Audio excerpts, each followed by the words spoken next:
Hoje vamos conhecer 5 histórias reais em que confrontos evitáveis com animais terminaram de forma brutal.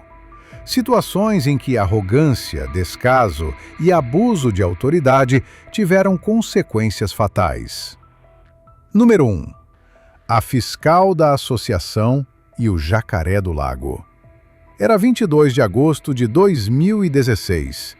E o calor sufocante da Flórida já havia deixado sua marca naquele verão no condado de Broward.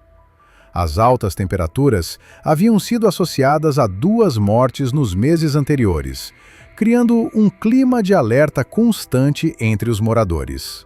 No entanto, Brenda Holloway estava prestes a se tornar a 3ª vítima daquele período, não por causa do calor extremo, mas por um predador muito mais silencioso e imprevisível.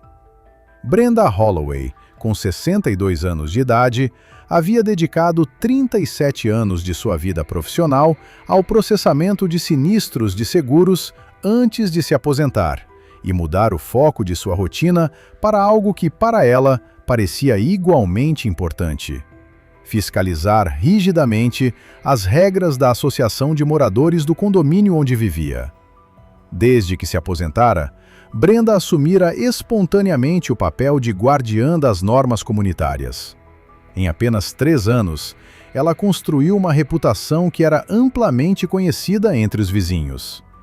Carregava sempre consigo uma cópia plastificada do Estatuto da Associação dentro da bolsa, e não hesitava em citá-lo palavra por palavra sempre que julgava necessário. Ela havia emitido diversas notificações formais por infrações consideradas pequenas por muitos moradores, mas que para Brenda representavam uma ameaça à ordem e ao padrão do local. Naquela tarde de terça-feira, enquanto fazia mais uma de suas rondas informais pelo condomínio, Brenda avistou um adolescente de 15 anos alimentando patos à beira do lago de retenção com um saco de pão. O jovem estava apenas visitando a avó e desconhecia completamente as regras locais que proibiam a alimentação de animais silvestres. Mesmo assim, Brenda interpretou a cena como mais uma infração que precisava ser corrigida imediatamente. Testemunhas relataram que ela atravessou o gramado perfeitamente aparado, com passos firmes e postura autoritária. Ao alcançar o garoto, confiscou o saco de pão e iniciou um longo sermão, explicando que alimentar animais criava dependência e desequilíbrio ambiental. Enquanto ela falava, vários moradores começaram a sair de suas casas climatizadas, atraídos pela discussão que já se tornara um espetáculo recorrente naquela comunidade. O lago de retenção ocupava aproximadamente 2 hectares no centro do condomínio. Sua superfície verde e turva escondia completamente o ecossistema que existia abaixo. Jacarés americanos são predadores de emboscada altamente adaptados, capazes de permanecer imóveis por longos períodos enquanto aguardam uma oportunidade.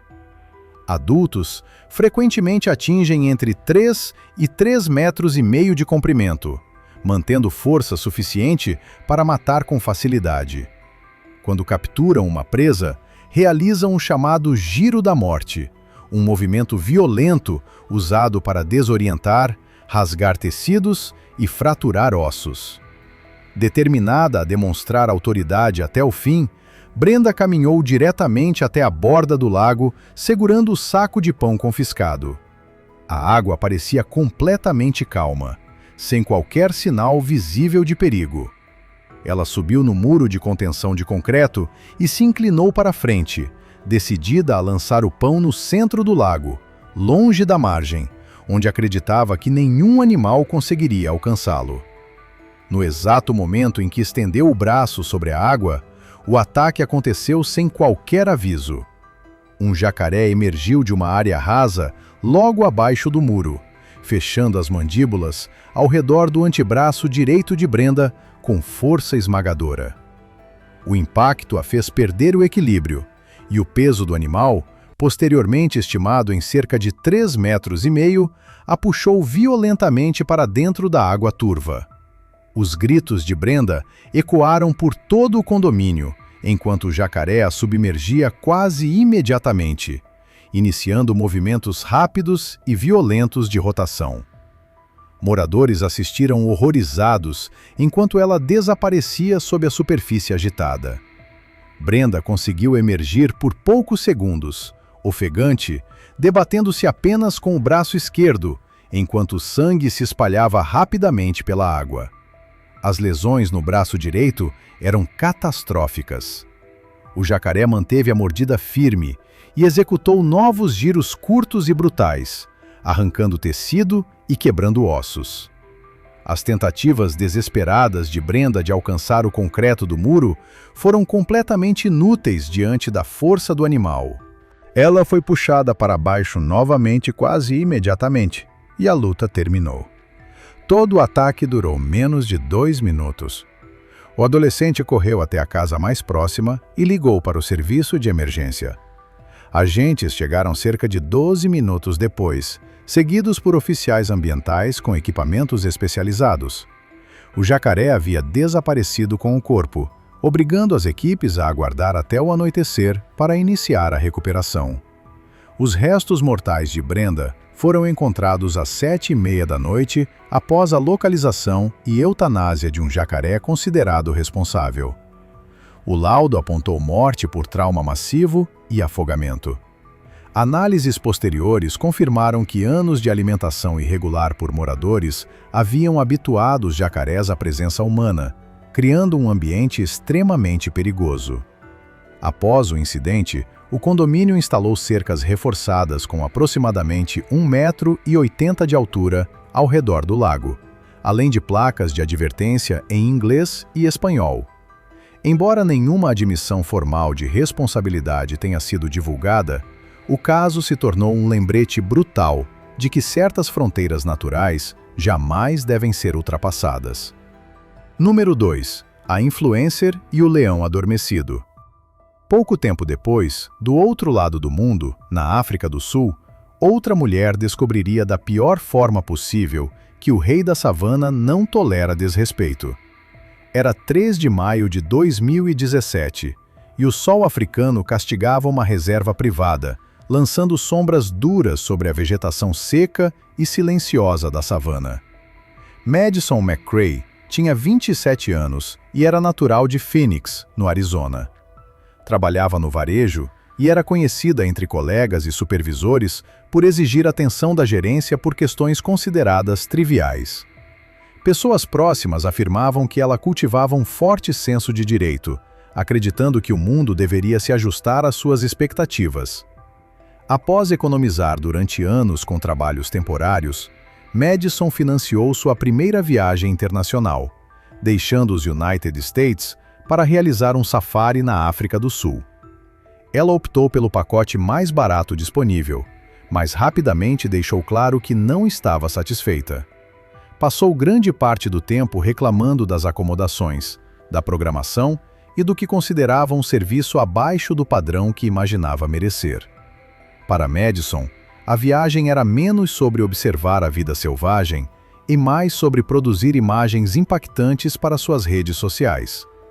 Durante um dos passeios, o guia local localizou um grupo de leões descansando próximo a um ponto de água sazonal. Um macho adulto estava deitado à sombra de uma árvore, a uma distância estimada entre 80 e 90 metros do veículo. O guia reforçou diversas vezes que todos os visitantes deveriam permanecer dentro do carro, explicando que leões interpretam humanos fora dos veículos como presas ou ameaças territoriais. Leões são predadores de emboscada extremamente eficientes, capazes de atingir velocidades de até 64 km/h em curtas distâncias. Machos adultos podem pesar cerca de 190 quilos e possuem mandíbulas fortes o suficiente para colapsar a traqueia de grandes presas em segundos. Apesar das explicações detalhadas, Madison ouviu o briefing enquanto mexia no celular, reclamando repetidamente da distância para as fotos. Quando o veículo parou e o guia se distraiu brevemente atendendo uma chamada no rádio, Madison começou a protestar em voz alta, afirmando que as fotos seriam inúteis daquela distância. Outros turistas demonstraram desconforto enquanto o guia tentava acalmá-la. Sem pedir permissão e ignorando completamente todas as regras de segurança, Madison desceu do veículo com a câmera na mão. Confiando que sua proximidade e movimento seriam suficientes para chamar atenção, ela avançou alguns metros em direção ao leão, acreditando que o animal estivesse dormindo profundamente. A reação foi imediata. A cabeça do leão se ergueu, fixando os olhos diretamente nela. Em um movimento fluido e controlado, o animal se levantou. Quando Madison finalmente percebeu o erro e tentou correr de volta ao veículo, escorregou no cascalho solto do solo. O leão percorreu a distância em questão de segundos, saltando sobre suas costas e derrubando-a com força. Em seguida, cravou os dentes em sua garganta, causando incapacitação imediata e perda de consciência quase instantânea.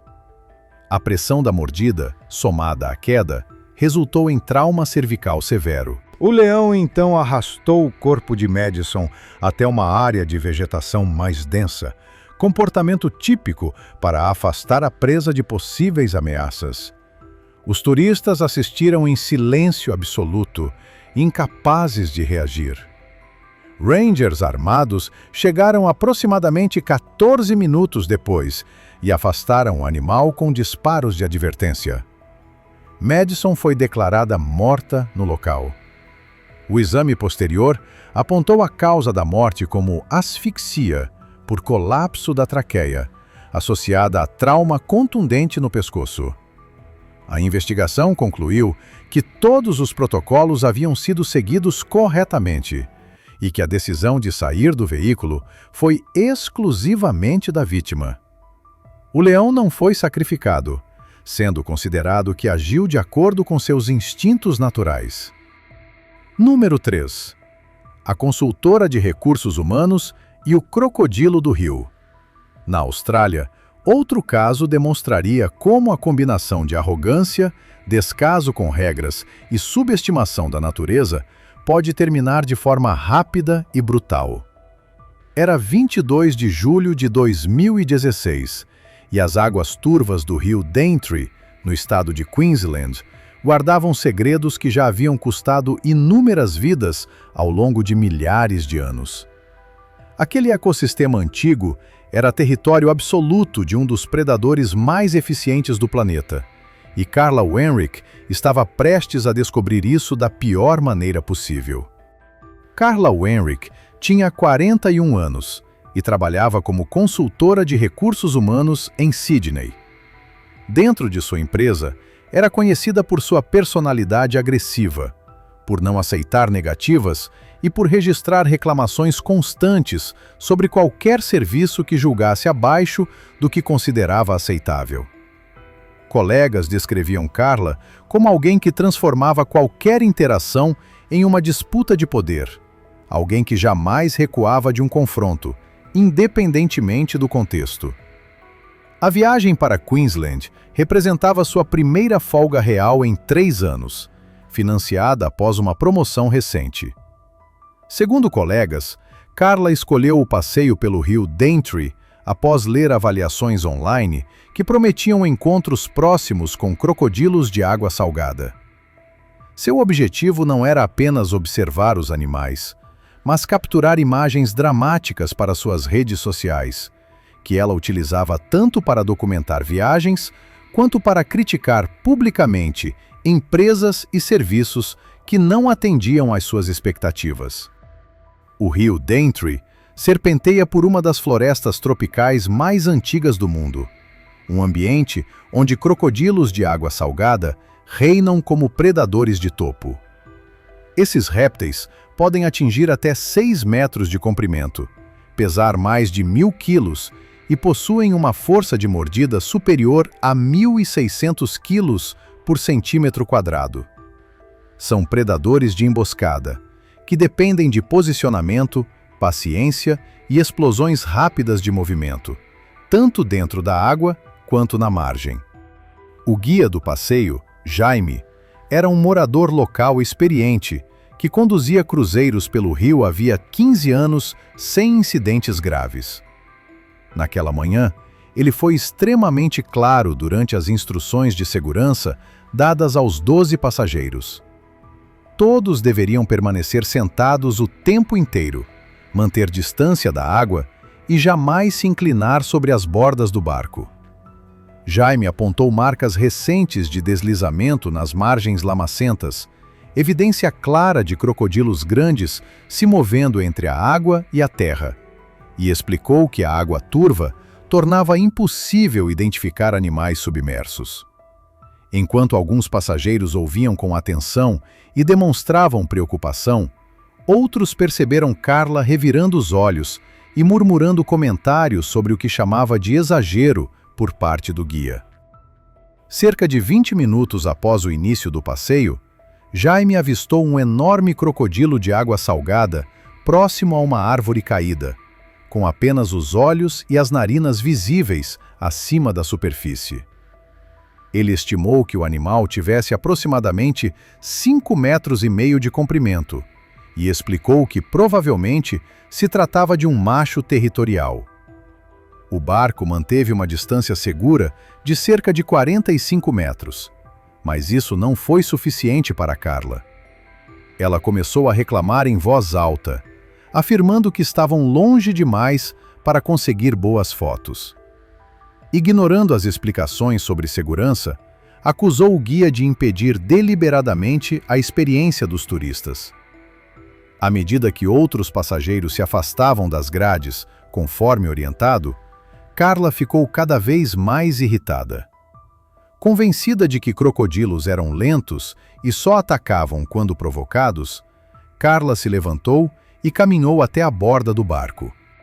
Apesar dos avisos repetidos, ela se inclinou sobre a grade de alumínio, com o celular pronto para gravar.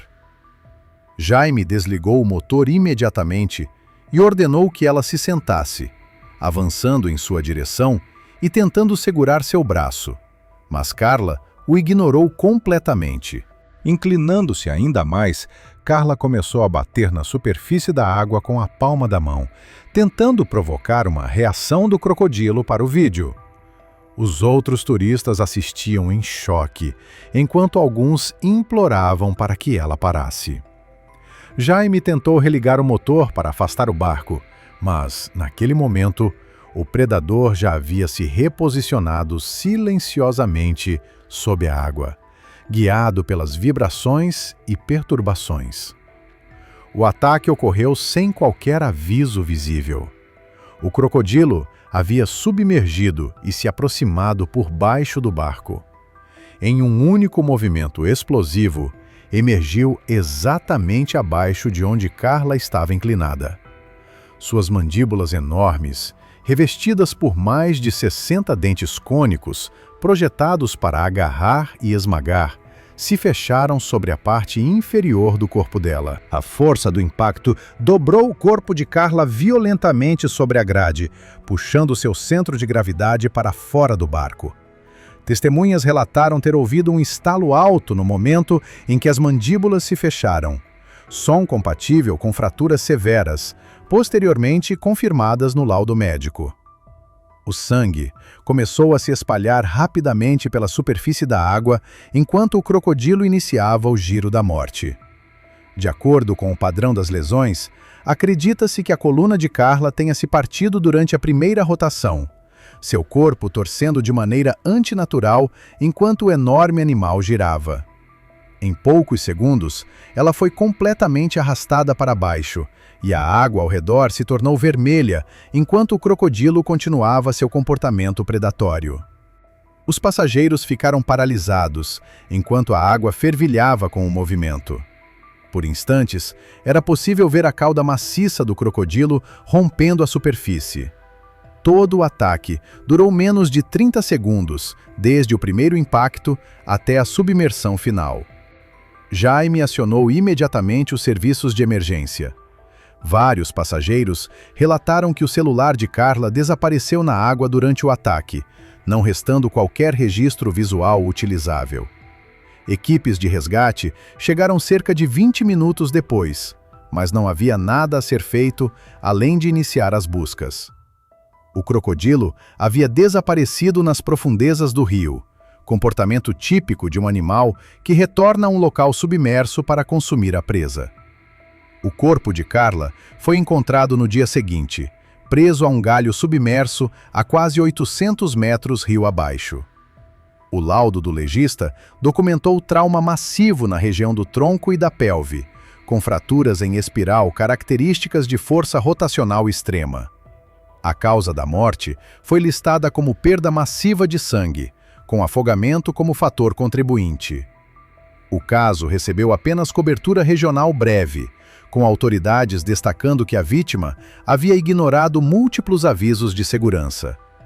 Após o incidente, a empresa responsável pelo cruzeiro implementou regras ainda mais rígidas, incluindo fiscalização física mais ativa para garantir que passageiros permanecessem sentados.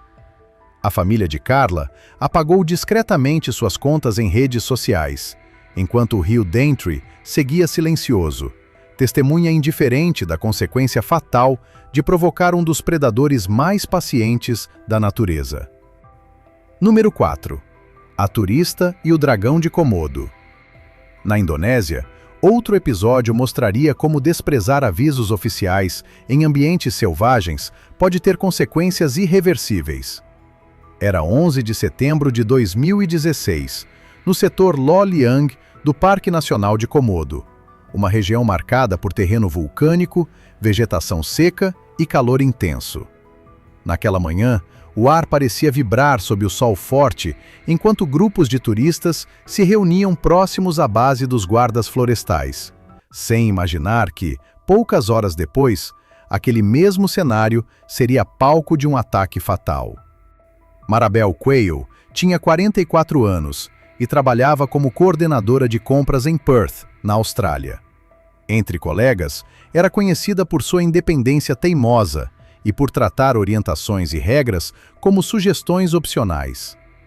Ao planejar sua viagem pelo Sudeste Asiático, Marabel decidiu incluir Komodo no roteiro após ver fotos dos famosos dragões, convencida de que não precisava de experiências caras nem de supervisão constante para lidar com ambientes considerados perigosos. Ela havia reservado o pacote mais barato autorizado pelo parque, um passeio coletivo básico, oferecido com um mínimo de estrutura exigida pelas autoridades.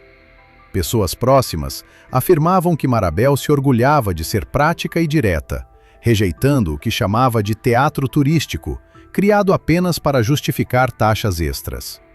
Histórias de viagens anteriores, recontadas por amigos e colegas, revelavam um padrão consistente de ignorar avisos locais, como nadar em áreas proibidas em Bali e explorar trilhas isoladas na Tailândia sem acompanhamento.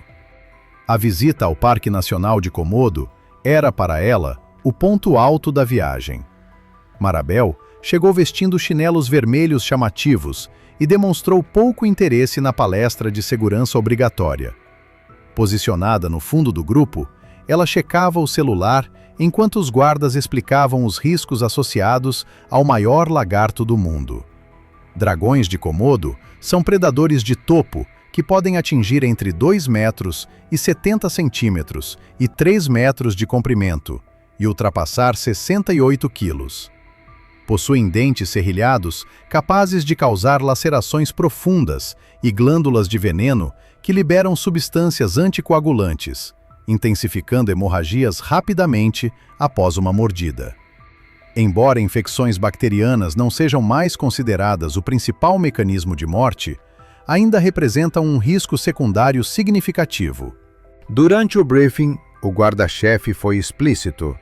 Todos deveriam permanecer a uma distância aproximada de 5 a 6 metros do guia, jamais se sentar ou agachar e nunca sair da trilha demarcada. Ele alertou que um dragão adulto havia sido visto circulando pela área naquela mesma manhã, o que aumentava a chance de encontros próximos. Marabel reagiu com desdém quando foi informada de que seus calçados eram inadequados. Disse que já havia usado chinelos por toda a Ásia sem problemas.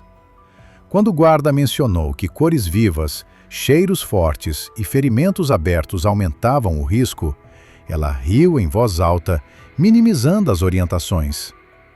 Cerca de 20 minutos após o início da caminhada, com a temperatura ultrapassando 35 graus Celsius, Marabel começou a ficar para trás, reclamando do calor e do ritmo imposto pelo grupo. Quando os visitantes pararam para observar um dragão descansando próximo a um ponto de água, ela avistou uma formação rochosa sombreada a cerca de 45 metros de distância e anunciou que iria se sentar ali.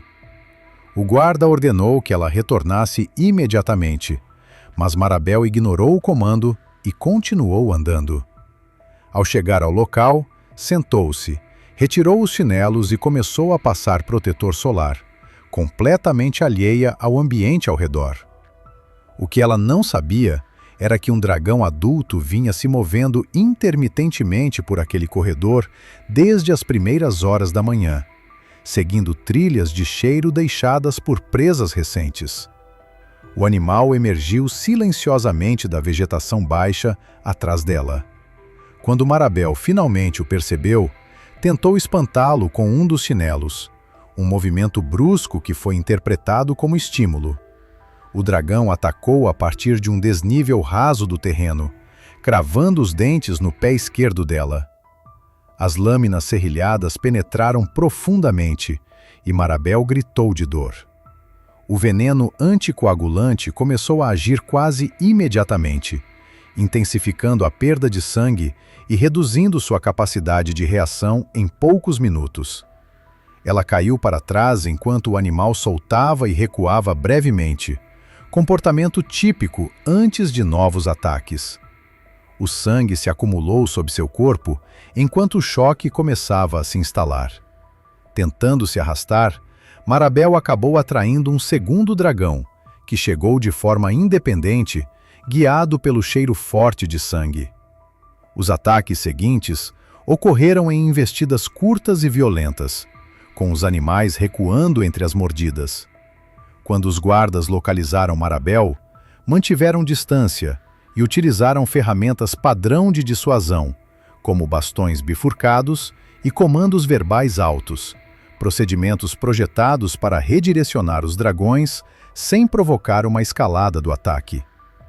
O pedido de socorro foi feito imediatamente, mas o terreno irregular e a visibilidade limitada atrasaram o acesso. Equipes de apoio chegaram cerca de 35 minutos após o ataque inicial. Nesse momento, Marabel já não apresentava pulso detectável. Ela foi transportada de barco até Labuambajo, onde foi oficialmente declarada morta pouco depois da chegada. O laudo apontou a causa da morte como exsanguinação após ferimentos traumáticos por mordidas, agravada pelo efeito anticoagulante do veneno. O funeral ocorreu discretamente em Perth, uma semana depois, com a presença apenas de familiares próximos e alguns colegas, que a descreveram como aventureira, porém obstinada. O caso recebeu cobertura local limitada, com autoridades do parque reiterando que a vítima havia violado diretamente os protocolos de segurança ao se afastar do grupo. As visitas foram retomadas semanas depois, sem alterações estruturais. Os dragões de Komodo haviam feito mais uma vítima, alguém que tratou regras de segurança como mero exagero turístico. Número 5. A gerente da fazenda e o hipopótamo territorial. No Quênia, mais um confronto desnecessário com a vida selvagem terminaria de forma extremamente violenta. Era 3 de outubro de 2014, e a escuridão sem lua ao redor do lago Naivasha criava um ambiente silencioso e ameaçador. Aquela noite testemunharia as consequências brutais da arrogância humana diante de um dos animais mais letais da África. Um predador responsável por mais mortes no continente do que qualquer outro grande mamífero terrestre. Maris tinha 52 anos e ocupava o cargo de gerente de operações em uma das maiores fazendas de flores da região do lago Naivasha. Ela exercia a função havia 8 anos, período em que construiu sua reputação por meio de uma gestão agressiva, focada em cortes de custos e produtividade máxima. Abordagem que agradava investidores estrangeiros, mas gerava tensão constante entre os trabalhadores locais. Entre os funcionários, Maris era conhecida por sua impaciência e por tratar preocupações como simples desculpas. Ela acreditava firmemente que problemas deveriam ser resolvidos por meio de ação direta, não por concessões. Essa mentalidade se estendia à forma como encarava a vida selvagem ao redor da fazenda. Para ela, animais eram obstáculos operacionais, não elementos naturais do ambiente. Os trabalhadores relataram que Maris reclamava frequentemente dos hipopótamos que atravessavam a propriedade todas as noites, seguindo rotas tradicionais entre o lago e as áreas de pastagem. O negócio de exportação de flores era altamente competitivo, e qualquer atraso impactava contratos e lucros. Atividades recentes dos hipopótamos haviam danificado sistemas de irrigação e destruído canteiros, resultando em perdas financeiras significativas. Quando o representante do Serviço de Vida Selvagem sugeriu a instalação de barreiras físicas e iluminação para redirecionar os animais, Maris descartou a ideia imediatamente, considerando-a cara e desnecessária. Em vez disso, ordenou que os trabalhadores utilizassem sinalizadores de emergência e dispositivos sonoros para espantar os hipopótamos das trilhas principais. Seu objetivo declarado era impor domínio humano e forçar os animais a mudarem rotas estabelecidas há gerações. A margem do lago Naivasha é composta por papiros densos e acácias, formando um verdadeiro labirinto de trilhas naturais utilizadas pelos hipopótamos. Esses animais estão entre os mais perigosos da África. Machos adultos podem pesar até 3.600 quilos e possuem mandíbulas que se abrem em até 150 graus, revelando caninos que podem chegar a 50 centímetros de comprimento. A força da mordida ultrapassa 800 quilos por centímetro quadrado, suficiente para esmagar barcos, ossos e corpos humanos com facilidade. Trabalhadores alertaram repetidamente Maris de que assediar hipopótamos era extremamente perigoso. Explicaram que esses animais se tornam ainda mais agressivos quando suas rotas são interrompidas. O vigia noturno, um morador local experiente chamado Joseph Kamal, avisou especificamente que o uso recente de sinalizadores havia tornado os hipopótamos mais imprevisíveis e territoriais. Dias antes do ataque, funcionários notaram um grande macho permanecendo próximo à trilha principal da fazenda, em vez de retornar diretamente ao lago após se alimentar. Fezes frescas e marcas profundas no barro indicavam que o animal estava passando mais tempo na área, um sinal claro de alerta reconhecido por quem conhece o comportamento desses animais. Na noite de 3 de outubro, Maris decidiu supervisionar pessoalmente a operação de intimidação. Levou 3 trabalhadores e Kamal até a trilha principal, onde os hipopótamos costumavam passar por volta da meia-noite. Ela carregava uma lanterna potente e 2 sinalizadores, instruindo o grupo a se espalhar ao longo de cerca de 60 metros do caminho. Ignorando o conselho direto de Kamal, Maris se posicionou à frente do grupo, aproximadamente 15 metros à frente dos demais. Por volta das 11h45 da noite, o som característico de hipopótamos se movendo entre os juncos tornou-se audível. Imediatamente, Maris acendeu um sinalizador e começou a avançar em direção ao barulho, balançando a chama e gritando para afastar os animais. Por alguns minutos, os sons pareceram se afastar em direção ao lago. A respiração pesada e os respingos diminuíram, levando Maris a acreditar que sua estratégia havia funcionado. Kamal pediu que ela retornasse ao grupo, mas ela continuou avançando, determinada a garantir que os hipopótamos tivessem deixado completamente a área. De repente, a luz da lanterna de Mary's parou de se mover. Em seguida, os trabalhadores ouviram um som profundo e explosivo. O aviso típico emitido por hipopótamos segundos antes de um ataque. Antes que qualquer um pudesse reagir, um enorme macho emergiu da vegetação a curta distância, avançando com velocidade surpreendente, apesar de seu peso colossal. O ataque foi imediato e devastador. 2 trabalhadores viram o hipopótamo atingir Mary's com a cabeça maciça, derrubando-a no caminho enlameado. O animal se ergueu, abrindo a boca de forma impressionante, e em um único movimento esmagador, fechou as mandíbulas sobre a cintura dela. A força da mordida destruiu completamente a pelve e a parte inferior da coluna de Mary's, deixando suas pernas completamente sem movimento, enquanto o tronco permanecia preso entre as mandíbulas do animal. Com cada sacudida violenta, o corpo dela sofria mais danos. O hipopótamo desferiu mordidas adicionais no tronco e no abdômen, até neutralizar totalmente a ameaça percebida.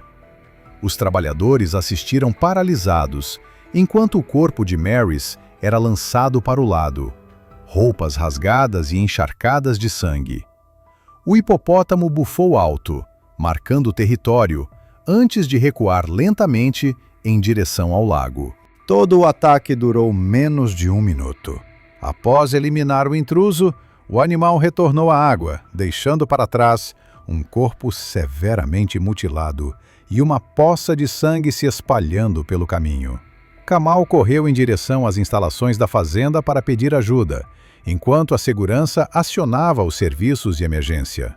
As equipes de resgate levaram quase 30 minutos para chegar devido à localização remota e às más condições das estradas. Quando chegaram, pouco podia ser feito. O laudo do legista apontou trauma massivo no tronco e abdômen, com a causa da morte listada como exsanguinação e esmagamento, compatíveis com ataque de hipopótamo. O caso foi classificado oficialmente como provocação de vida selvagem, com autoridades ressaltando que o assédio a hipopótamos viola diretrizes de segurança. Após o incidente, a fazenda instalou barreiras físicas e iluminação ao longo das trilhas utilizadas pelos hipopótamos e implementou políticas rigorosas proibindo qualquer interação direta entre trabalhadores e animais.